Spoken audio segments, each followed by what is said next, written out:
தேசத்துல போயின்னு இருக்குது எங்கேயுமே புரியல. அந்த குழந்தை திரும்ப கொடுக்க முடியுமா? எங்க பிள்ளைங்க எதை நம்பி நாங்க அனுப்புறது?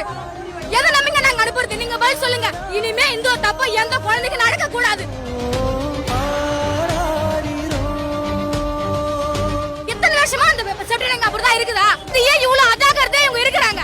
இன்னைக்கு இந்த பிள்ளைங்க அந்த நிலைமை தானே எங்க பிள்ளைங்களுக்குமே நாளைக்கு அந்த குழந்தை என்ன பாவம் பண்ணுச்சு? ஒரு பாரான 20,000 இந்த ஸ்கூல்ல ஃபீஸ் சேர்க்கறாங்க.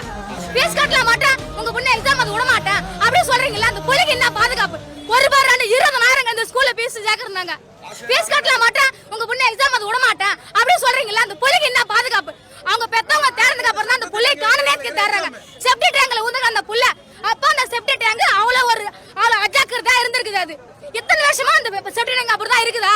ஏன் இப்படி பண்றாங்க? இவ்வளவு ஆயமா இருக்காங்க, இவ்வளவு டீச்சர்ஸ் இருக்காங்க, அந்த செப்டி டேங்க் பார்க்க கூடாதா?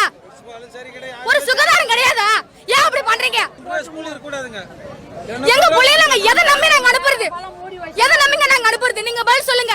என்னாச்சு ஏதாச்சுன்னு இது வரைக்கும் ஒரு விஷயம் சொல்லல. யாரோ மூலியமா சொல்லி எங்களுக்கு தெரியுது குழந்தை இறந்து போச்சா அப்படின்னு.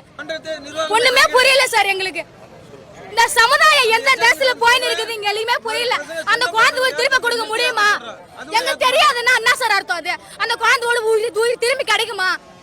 ஏன் இப்படி இவ்வளவு அஜாக்கிரதையா இருக்கிறாங்க இவங்க? இனிமே இந்த தப்பு எந்த குழந்தைக்கு நடக்க கூடாது.